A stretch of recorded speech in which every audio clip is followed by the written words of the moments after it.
Hello વિદ્યાર્થી મિત્રો, કેમ છો? મજા? બોલો, ચેપ્ટર નંબર 10 ચાલુ કરીશું ત્યારે નહીં કરીએ? બહુ બધી વાતો થઈ ગઈ, વિકલન સંકલન ની બહુ વાતો કરી લીધી, સંભાવનાની વાતો કરી લીધી, બરાબર. હવે ચેપ્ટર નંબર 10 અને 11 એને 3 ડાયમેન્શનલ જ્યોમેટ્રી કહેવામાં આવે છે. 3 ડાયમેન્શનલ જ્યોમેટ્રી એટલે કે આપણે જે કંઈ વાત કરીશું 3D સેક્શનની અંદર હોય. 3D એટલે તમને ખ્યાલ છે, બરાબર.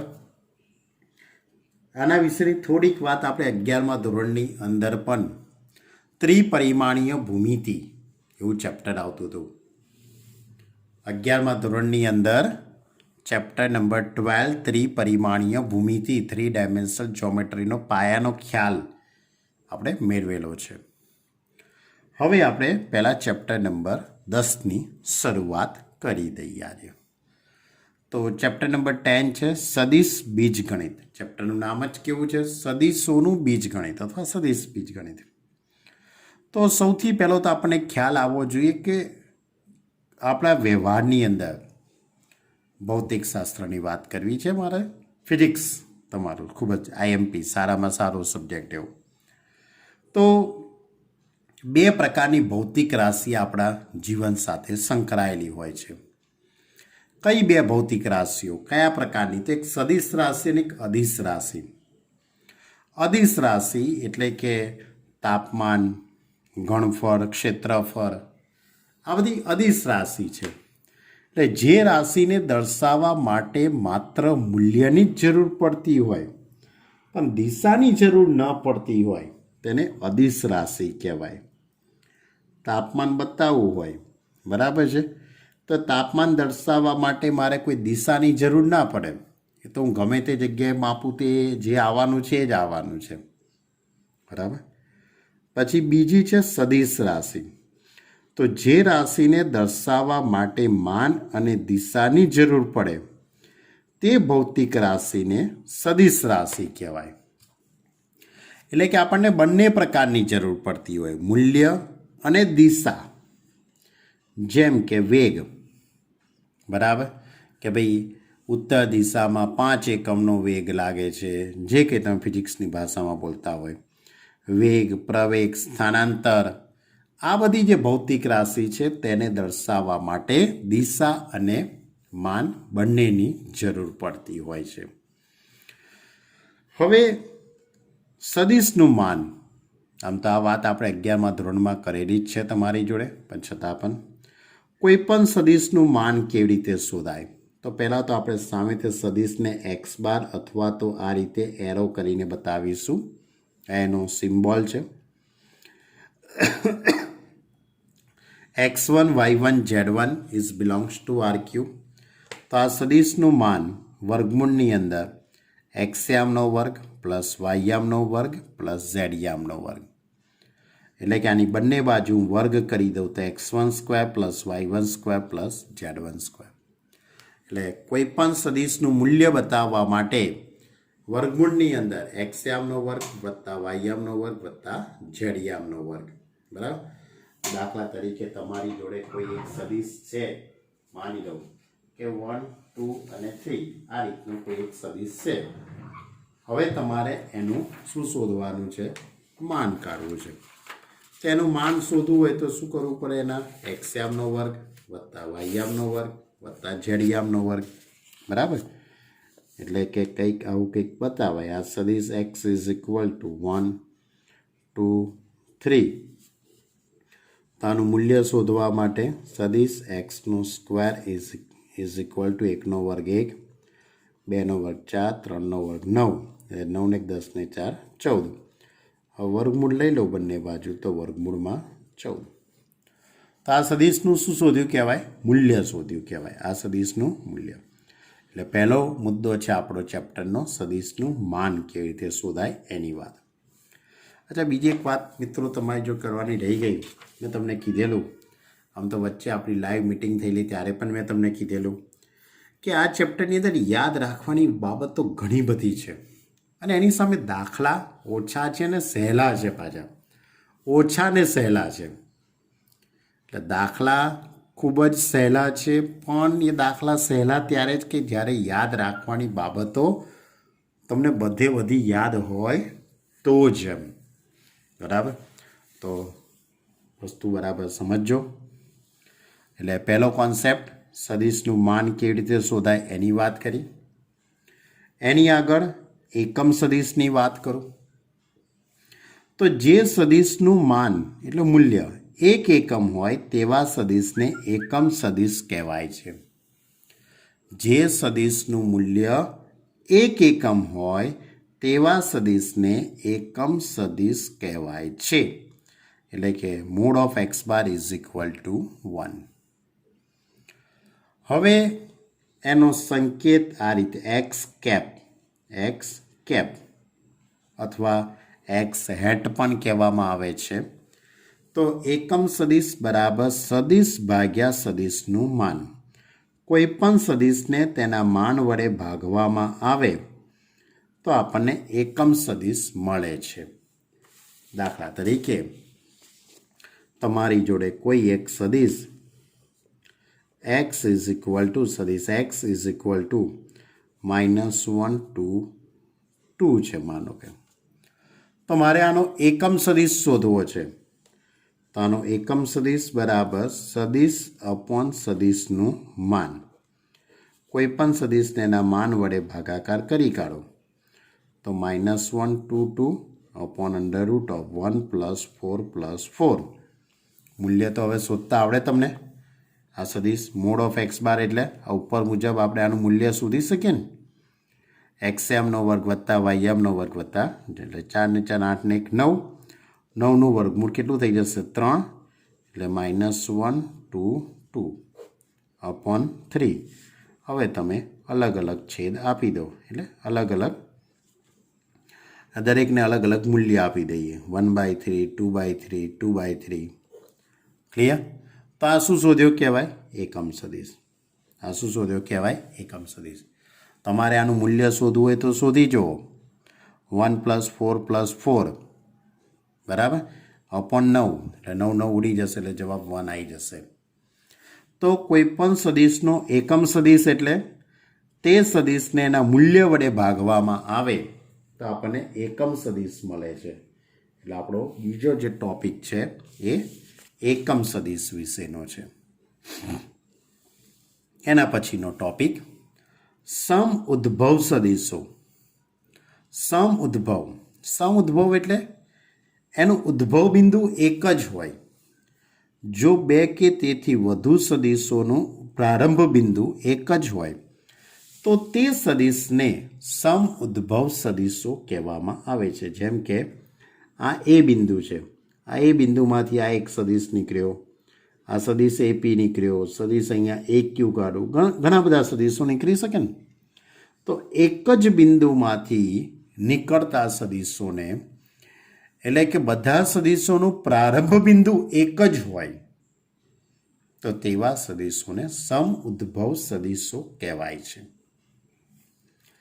પછીનો મુદ્દો છે સમરેખ સદિશો કોને કહેવાય? સમરેખ સદિશોની વાત એ પણ આપણે 11મા ધોરણની અંદર કરેલી છે, પણ થોડુંક અહીંયા સ્પષ્ટીકરણ અલગ રીતે અને વ્યવસ્થિત કરી દઈએ, યાદ આવી જાય. જો બે કે તેથી વધુ સદિશો તેમના માન અને દિશાઓથી નિરપેક્ષ રીતે એક જ રેખાને સમાંતર હોય. બહુ અઘરો શબ્દ આવી ગયો. તેમના માન અને દિશાઓથી નિરપેક્ષ રીતે એક જ રેખાને સમાંતર હોય તો તે સદિશોને સમરેખ સદિશો કહેવાય છે.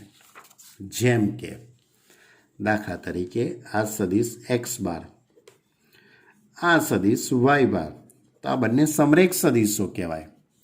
આ બંને કેવા સદિશ કહેવાય? સમરેખ. તમને થાય કે કેવી રીતે સાહેબ? આની દિશા આમ જાય છે ને આની દિશા આમ જાય છે, પણ કોઈ એક રેખાની સાપેક્ષે, આ કોઈ એક રેખા છે એની સાપેક્ષે આ બધા સદિશો એને કેવા છે? સમાંતર છે. બરાબર? હું આ રીતે સદિશ Z લખું અને બીજો કોઈ B સદિશ લખું તો આ બધા કેવા સદિશો થયા? સમરેખ સદિશો થયા. બરાબર? પણ આપણે એ બધા કોન્સેપ્ટમાં પડવા નથી. હું તમને એના માટેની એક થિયરી સમજાવી દઉં. ધારો કે x bar is equal two 2 4 6 છે અને બીજો સદીશ વાય ઇઝ ઇક્વલ ટુ માની લો કે 1 2 અને 3 છે. તો તમે આ પહેલા સદીશમાંથી 2 કોમન નીકળે કે ના નીકળે વિચારી જુઓ. 2 કોમન નીકળે તો 1 2 3 આવે કે ના આવે? તો સદીશ એક્સ ઇઝ ઇક્વલ ટુ શું થઈ ગયું કહેવાય? 2 ઇન્ટુ સદીશ વાય થઈ ગયો કહેવાય. હવે કોમન કાઢતા આ જે કઈ સંખ્યા આવી છે, આ જે સંખ્યા આવી એ જો પોઝિટિવ હોય તો એની દિશા સમાન થાય. જો માઇનસ આવે તો આ બંને સદીશોની દિશા પરસ્પર વિરુદ્ધ થાય. અને જો કશું કોમન જ ના નીકળતું હોય તો આની દિશા કેવી થાય? ભિન્ન. તમારે આ કોન્સેપ્ટ યાદ રાખવાનો છે, કારણ કે રકમ આવી હોવાની છે કે રકમમાં કંઈ આપણે આકૃતિઓ નહીં દોરવા બેસવાની. બરાબર છે? રકમમાં કે આપણે આકૃતિ દોરવા બેસવાનું નથી. આપણી જોડે એક્સ બાર વાય બાર તો છે જ આ રીતે. બરાબર? એ આપેલો જ હશે રકમની અંદર. તમારે આ રીતે કંઈક કોમન નીકળતું હોય તો કાઢવાનું. જો કોમન કાઢતા અહીંયા આવતી સંખ્યા પોઝિટિવ હોય તો એની દિશા સમાન, નેગેટિવ હોય તો વિરુદ્ધ, અને કશું કોમન ના નીકળે તો ભિન્ન. અને જે સદીશોની દિશા સમાન કે વિરુદ્ધ થતી હોય તેને સમરેખ સદીશો કહેવાય છે. જે સદીશોની દિશા સમાન કે વિરુદ્ધ હોય તેને સમરેખ સદીશો કહેવાય છે. આ જ વાતનો મેં ઉલ્લેખ થિયરિકલી કોન્સેપ્ટથી મેં અહીંયા લખેલો છે.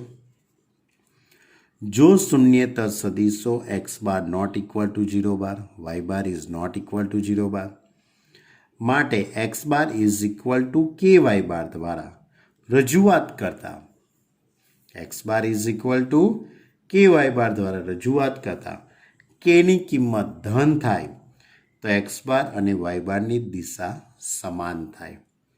જો કેની કિંમત ઋણ આવે તો એક્સ અને વાયની દિશા પરસ્પર વિરુદ્ધ થાય. અને જો કે ન મળે તો એક્સ અને વાય બારની દિશા ભિન્ન થાય.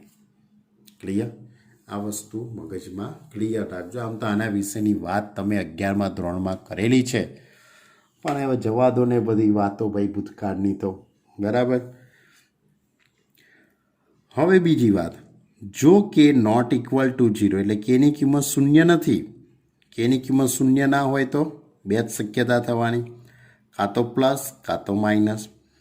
તો એક્સ બાર અને વાય બારની દિશા સમાન કે વિરુદ્ધ હોય તો એક્સ બાર અને વાય બારને સમરેખ સદીશો કહેવાય છે. એક્સ બાર અને વાય બારને સમરેખ સદીશો કહેવાય છે. ક્લિયર? તો એક સમરેખ સદીશોની વાત હતી મારી જોડે.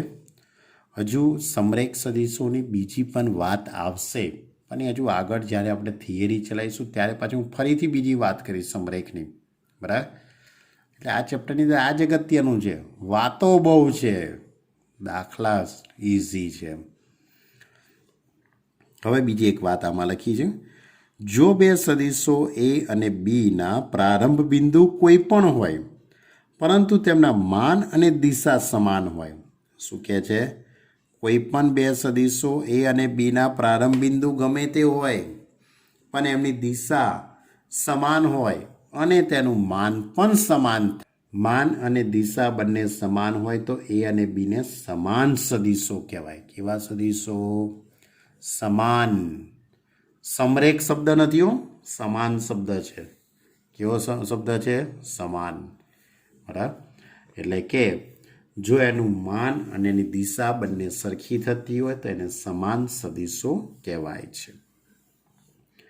એટલે કે આ રીતે આ બંને સમાન સદીશ થયા.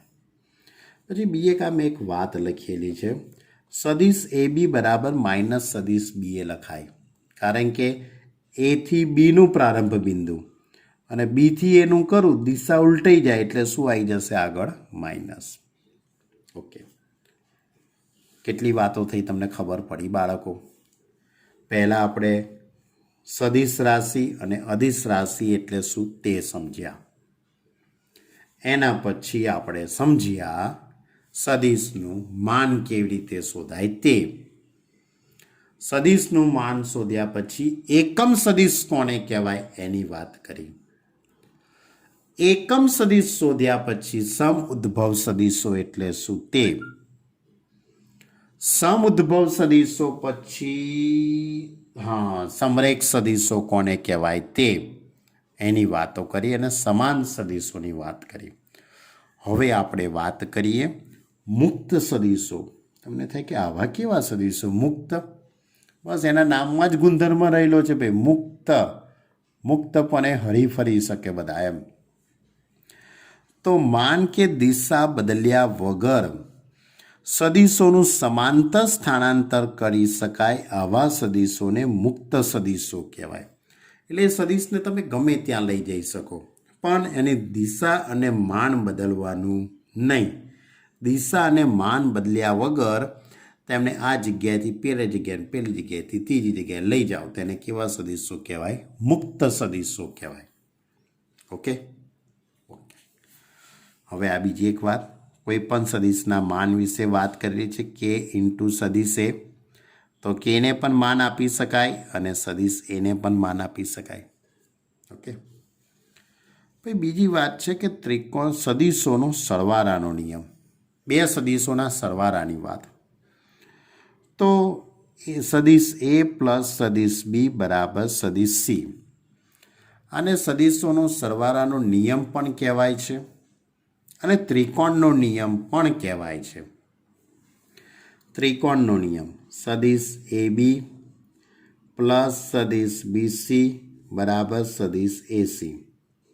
એટલે એમાંથી નીકળતો સદિશ આ બીજો સદિશનું શરૂઆત અહીંયાથી થાય તો એનો પરિણામી સદિશ થાય. બરાબર. એટલે A B plus B C is equal to A C. એટલે સદિશ એ પ્લસ સદિશ બી બરાબર સદિશ સી. આને સદિશોનો સરવાળો કર્યો એવું કહેવાય છે. સદિશોના સરવાળા માટેના કેટલાક ગુણધર્મોની જો હું તમારી જોડે વાત કરું તો સદિશ એ પ્લસ સદિશ બી બરાબર સદિશ બી પ્લસ સદિશ એ લખી શકાય. ક્રમમાં ફેરફાર કરતાં જવાબમાં કોઈ ફેરફાર થતો નથી. પછી જૂથના નિયમનું પણ તે પાલન કરે છે. સદિશ એ પ્લસ સદિશ બી પ્લસ સદિશ સી બરાબર સદિશ એ પ્લસ સદિશ બી પ્લસ સદિશ સી. અહીંયા કોનું જૂથ બનાવ્યું છે? મેં બી અને સીનું જૂથ બનાવ્યું છે. ક્રમ બદલ્યા વગર જો જૂથ બદલવામાં આવે તો જવાબ એનો એ જ. ત્રીજી વાત, સદિશ એ પ્લસ સદિશ બી બરાબર શૂન્ય સદિશ થાય. જો બે સદિશોનો સરવાળો શૂન્ય થાય તો બી બરાબર માઇનસ એ. એટલે કે બંને સદિશો એકબીજાના વિરોધી સદિશો છે તેમ કહેવાય. એકબીજાના વિરોધી સદિશોનો સરવાળો કેટલો થવાનો? શૂન્ય સદિશ. કેવો થવાનો? શૂન્ય સદિશ. આ એક વાત છે. કે પ્લસ એમ ઇન્ટુ સદિશ એ બરાબર કે એ પ્લસ કે એમ એ એવું લખી શકાય. એટલે આને આ અદિશ રાશિ કે પ્લસ એમ કઈ રાશિ કહેવાય? અદિશ. બરાબર. એટલે અદિશનો સદિશ જોડે શું કર્યો કહેવાય? ગુણાકાર. આવું પણ કહેવાય. પછી એ રીતે આ પણ અદિશ છે અને આ બે સદિશ છે. તો આ કે અંદર લઈ જઈએ કે એ પ્લસ કે બી. આ બે અદિશ છે. અદિશોનો ગુણાકારને પણ હું આ રીતે નિરૂપણ કરી શકું.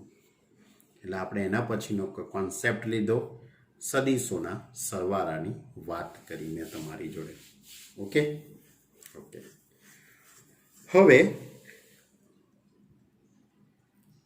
હવેની જે વાત છે એ દિક કોસાઇન.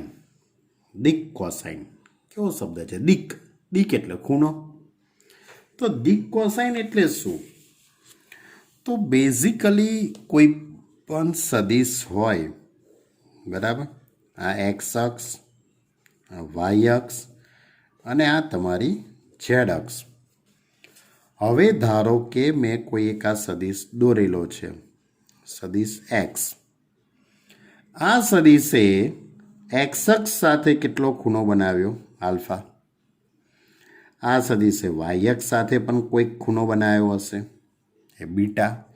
અને આ સદિશે ઝેડ અક્ષ સાથે પણ કોઈકને કોઈક ખૂણો બનાવ્યો હશે. તો એક્સ અક્ષ સાથે આલ્ફા, વાય અક્ષ સાથે બીટા અને ઝેડ અક્ષ સાથે ગેમા માપનો ખૂણો બનાવે છે. તો આ આલ્ફા બીટા અને ગેમાને દિક કોણ કહેવાય. શું કહેવાય એને? દિક કોણ.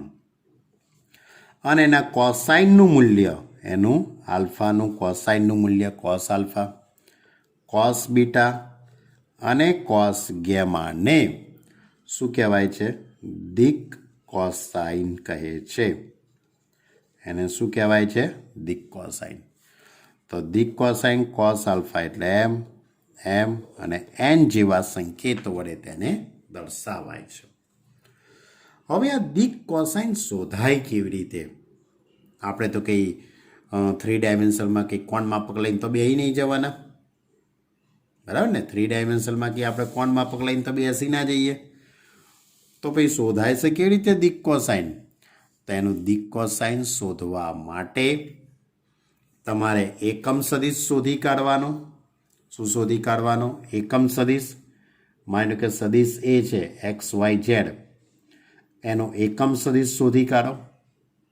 એટલે સદિશ ભાગ્યા સદિશનું માન XYZ upon √x² + y² + z², એક્સયામ વાયયામ ઝેડયામ લખી દઈએ.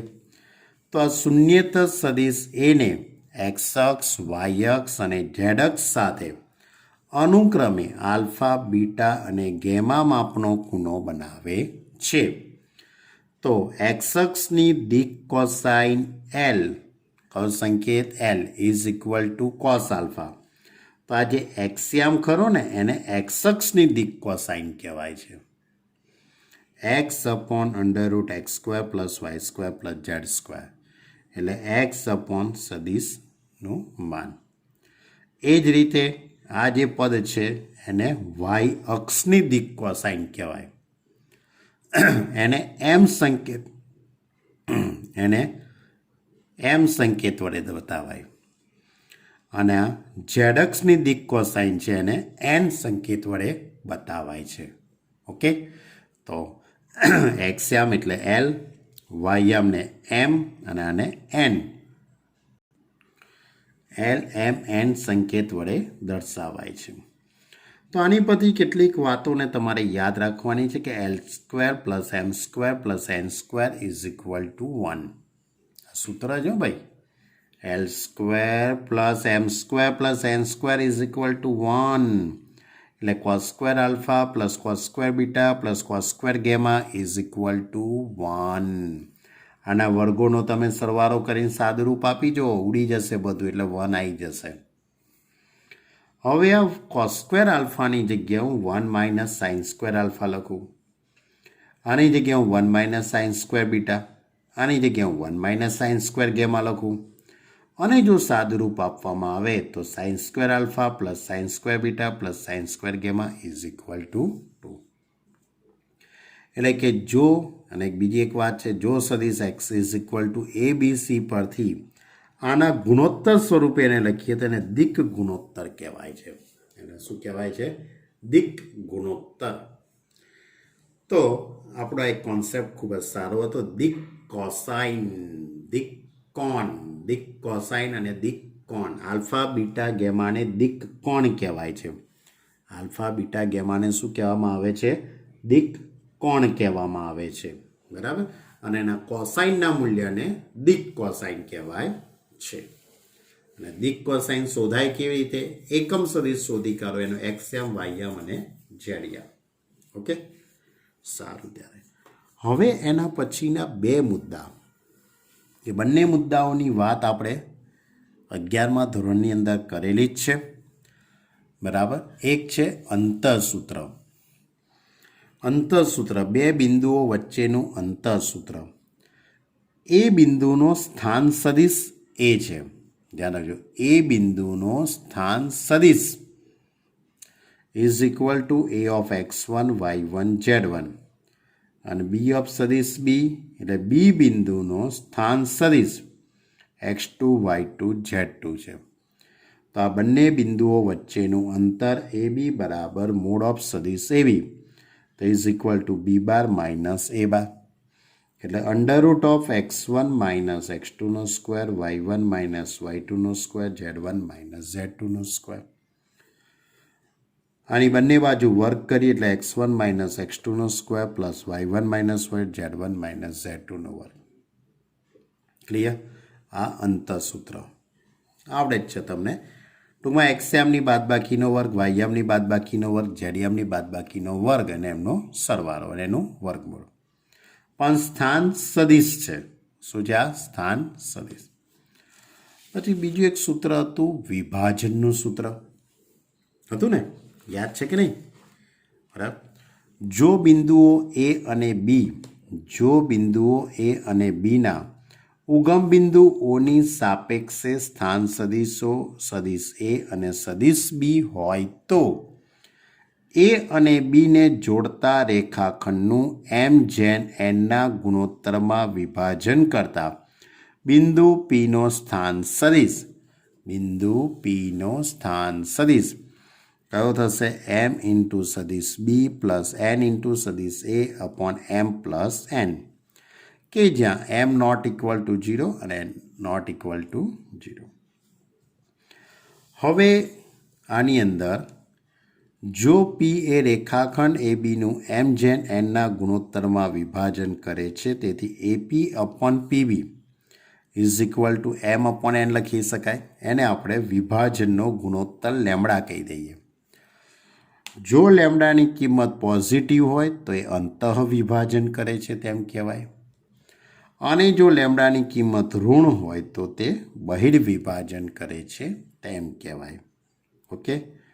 અને બીજું એક સૂત્ર, જો પી એ રેખાખંડ એ બીનું મધ્યબિંદુ હોય તો પીનો સ્થાન સદિશ કયો થઈ જશે? સદિશ એ પ્લસ સદિશ બી અપોન 2. આ શેનું સૂત્ર છે? મધ્યબિંદુ, રેખાખંડ એ બીનું મધ્યબિંદુ એ પ્લસ બી અપોન 2. પણ આ બધા મેં કઈ રીતે લખ્યા? સ્થાન સદિશ સ્વરૂપમાં લખ્યા છે. જ્યારે તમે 11મા ધોરણમાં લખેલા તે યામ સ્વરૂપે લખેલા હતા. તમને થાય કે આ ફરીથી કેમ આપ્યા? તો તમે 11મા ધોરણમાં જે લખ્યું ને એ કયા સ્વરૂપે લખેલું? યામ સ્વરૂપે. યામ એટલે x1 plus x2 by 2, y1 plus y2 by 2, z1 plus z2 by 2. જ્યારે આ સદિશ સ્વરૂપે છે. આટલો ફરક છે આમાં. હવે એના પછીની વાત છે કે ત્રિકોણનું મધ્ય કેન્દ્ર. ત્રિકોણના મધ્ય કેન્દ્રનો સ્થાન સદિશ, હું શબ્દ વારે વારે આનો ઉલ્લેખ કરું છું, સ્થાન સદિશ. બરાબર. બાકી સ્થાન તમને એના મધ્ય કેન્દ્રના યામ તો આવડે જ છે તમને. 10મા ધોરણમાં અને 11મા ધોરણમાં આપણે એનો ઉપયોગ કરેલો છે. એ બિંદુ, બી બિંદુ અને સી બિંદુ. એ બિંદુના યામ x1 y1, બીના યામ x2 y2 લઈ લઉં અને સીના યામ x3 y3 લઈ લઉં. તો આ મધ્ય કેન્દ્ર, ત્રિકોણ એબીસીના મધ્ય કેન્દ્રના યામ x1 plus x2 plus x3 upon 3 અને y1 plus y2 plus y3 upon 3. આ મધ્ય કેન્દ્રના યામ. તો એ જ રીતે ધારો કે આની અંદર ત્રીજો યામ z1, z2 અને z3 આવે તો શું લખી શકાય? z1 plus z2 plus z3 upon 3. આ વાત આપણે 11મા ધોરણમાં કરી. પણ અત્યારે હું જે વાત કરું છું તે સ્થાન સદિશ સ્વરૂપે, એટલે કે એ બિંદુનો સ્થાન સદિશ, આ એ બિંદુનો સ્થાન સદિશ સદિશ એ છે. બરાબર. અને બી બિંદુનો સ્થાન સદિશ કયો છે? બી છે. અને આનો સ્થાન સદિશ સી છે. તો ત્રિકોણ એબીસીના મધ્ય કેન્દ્રનો સ્થાન સદિશ કયો થાય? સદિશ એ પ્લસ સદિશ બી પ્લસ સદિશ સી અપોન 3. એ જ રીતે ત્રિકોણના અંતઃ કેન્દ્રનો સ્થાન સદિશ. તો ત્રિકોણના અંતઃ કેન્દ્રનો સ્થાન સદિશ કયો થઈ જશે? એ ઇન્ટુ સદિશ એક્સ, સદિશ વાય, સદિશ ઝેડ. પણ આની અંદર મેં શું કર્યું છે અંતઃ કેન્દ્રમાં કે આ ત્રિકોણ એ બી સી, તમને ખ્યાલ છે કે એની સામેનાને સ્મોલ એ કહેવાય, બીની સામે સ્મોલ બી અને સીની સામે શું આવે? સ્મોલ સી આવે. બેઝિકલી તમને આ વસ્તુ ખ્યાલ છે. આનો સ્થાન સદિશ કયો છે એક્સ, આનો સ્થાન સદિશ વાય અને આનો સ્થાન સદિશ ઝેડ લઈ લો. તો હવે શું લખાય a x plus b y plus c z. કારણ કે તમારી જોડે સૂત્ર આવું હતું a x one plus b x two plus c x three upon a plus b plus c હતું ને અંતઃકેન્દ્રના યામ શોધવાનું. A y one plus b y two plus c y three upon a plus b plus c. આ રીતે હવે આમાં z યામ વધી જશે. A z one plus B z two plus c z three upon a plus b plus c. Clear? પણ આપણે એને અત્યારે સ્થાન સદિશ સ્વરૂપે યાદ રાખ્યું છે કે a x plus b y plus c z upon a plus b plus c, કે જ્યાં એ એટલે બીસીની લંબાઈ, બી એટલે એસીની લંબાઈ અને સી એટલે એબી. એટલે મોડ ઓફ સદિશ બીસી, મોડ ઓફ સદિશ એસી, મોડ ઓફ સદિશ એબી. તો આ જે કંઈ વાતો મેં બાળકો કરીને તમારી જોડે એ 10.1 અને 10.2 રિલેટેડ જ વાતો હતી ખાલી. કોને અનુરૂપ? 10.1 ને 10.2 ને અનુરૂપ જ ખાલી વાત હતી. બીજી તો ઘણી બધી વાતો હજુ બાકી છે. બરાબર? તો આપણે જે વાત કરી છે માત્ર સામાન્ય વાતો કરી. મુખ્ય મુદ્દો કયો? સમરેખ સદિશો કોને કહેવાય, સમ ઉદ્ભવ બિંદુ કોને, સમ ઉદ્ભવ સદિશો કોને કહેવાય, મુક્ત સદિશો કોને કહેવાય, કોઈ પણ સદિશનું માન કેવી રીતે શોધાય. જુઓ કેટલા બધા મુદ્દા આપણે જોઈ લીધા. આમ જુઓ તો ખરા, તમે વિચારો તો ખરા. સમરેખ સદિશો, પછી આ શું કહેવાય અંતરસૂત્ર, વિભાજનનું સૂત્ર, બરાબર. પછી સમાન સદિશો કોને કહેવાય, દિક કોસાઇન કોને કહેવાય, દિક ગુણોત્તર કોને કહેવાય, દિક કોણ કોને કહેવાય. ઓહો, આટલી બધી વાતો આપણે કરી લીધી. બોલો, બરાબર. પણ વાંધો નહીં, બધું જ તમને યાદ જ હશે. લઈએ તારે એકાદ બે દાખલા અને પછી આપણી વાતને વિરામ આપી દઈએ. કારણ કે એકાદ બે દાખલા લઈએ તો તમને મજા આવે ને પાછી. જુઓ ત્યારે 10.1નો પહેલો દાખલો, ઉત્તરથી પૂર્વ તરફ, ઉત્તરથી પૂર્વ તરફ 30° ખૂણે, ઉત્તરથી પૂર્વ તરફ 30° ખૂણે 40 કિલોમીટરનું સ્થાનાંતરનો આલેખ દર્શાવો. શું દર્શાવવાનો છે? માત્ર આલેખ બતાવવાનો છે. તો બેઝિકલી એવું કહી શકું બાળકો તમારી જોડે કે આમ આપણે આકૃતિ વિચારીએ, કંઈક નાનકડી આકૃતિ દોરવાની છે. બરાબર.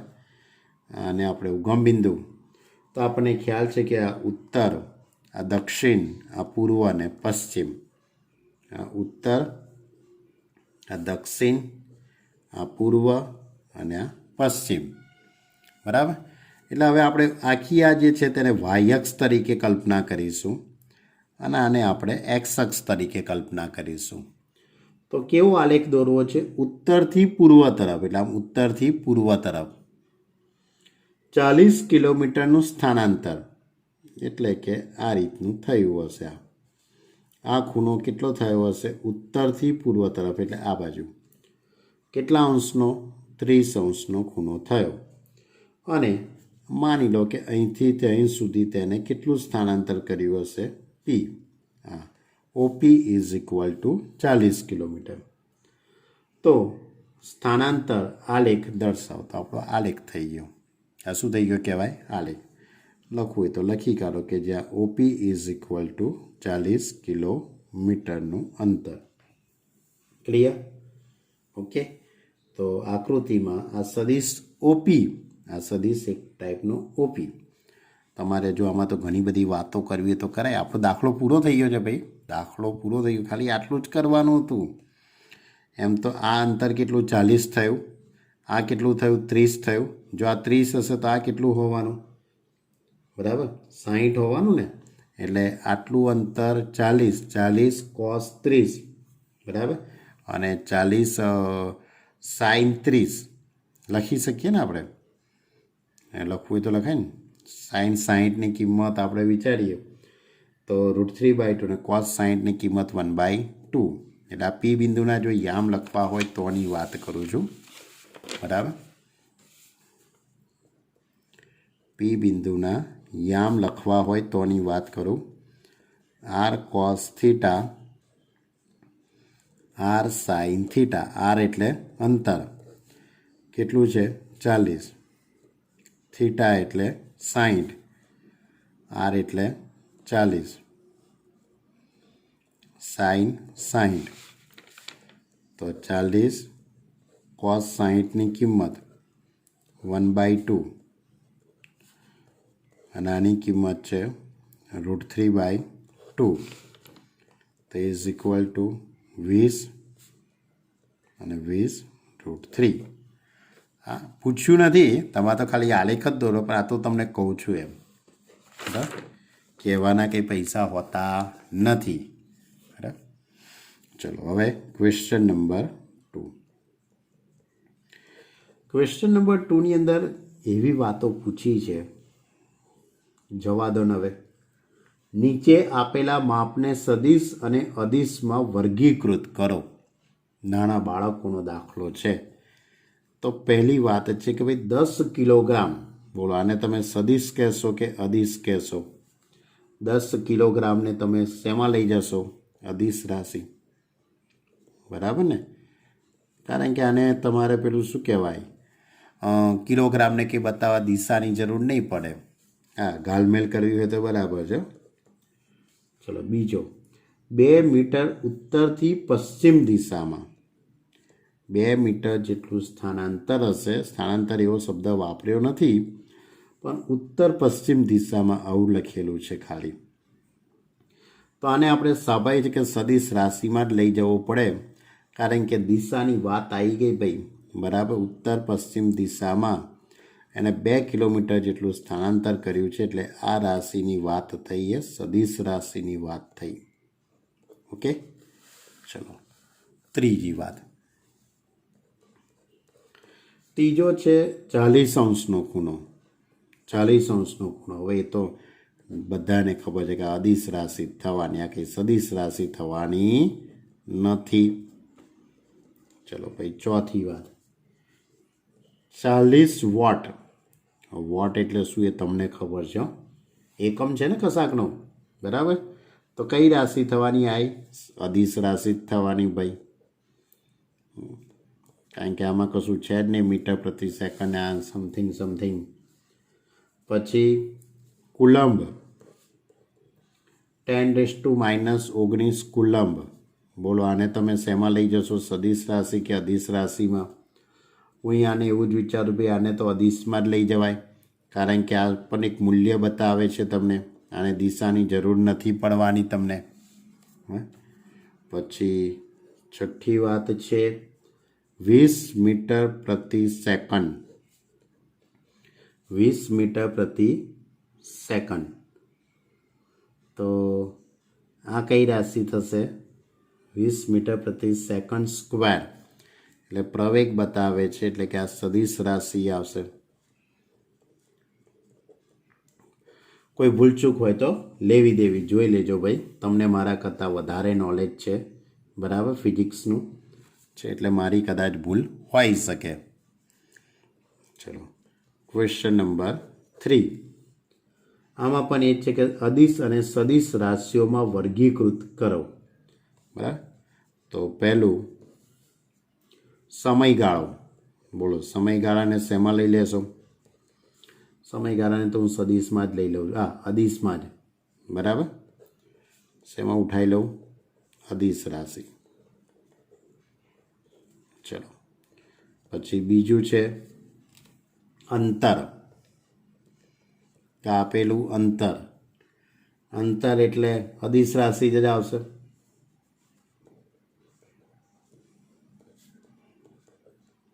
પાંચ કિલોમીટરનું અંતર કાપ્યું છે, એમાંથી એ દિશાની જરૂર પડવાની નથી. પછી ત્રીજી વાત છે કઈ? બળ. બળ એ સદિશ રાશિ ભાઈ. બળ કઈ રાશિ થવાની? સદિશ. એ તો બધાને ખબર પડી જાય, બરાબર. પછી ચોથી વાત છે વેગ. વેગ એ પણ સદિશ રાશિ થવાની. વેગ કઈ રાશિ થવાની? સદિશ રાશિ. પછી પાંચમી વાત છે થયેલ કાર્ય. થયેલ કાર્ય તો કરેલું કાર્ય એ અદિશ રાશિ થાય. કાર્ય થઈ ગયું તો હવે એમાં દિશાની ક્યાં જરૂર પડવાની ભાઈ? બરાબર. તો આ તો આપણો પ્રશ્ન નંબર 3. હવે એના પછીનો પ્રશ્ન નંબર 4 અને 5ની વાત પછી કરીશું, કારણ કે આજે આપણે ઘણી બધી થિયરીની વાતો કરી. બરાબર. કારણ કે આ થિયરીઓ તમારે લખવી પડશે 2-3 વખત, સમજવી પડશે, વિચારવી પડશે. એને અનુરૂપ તમારે કોઈ ઉદાહરણ પણ મગજમાં વિચારવા પડશે, એટલે વાર લાગશે.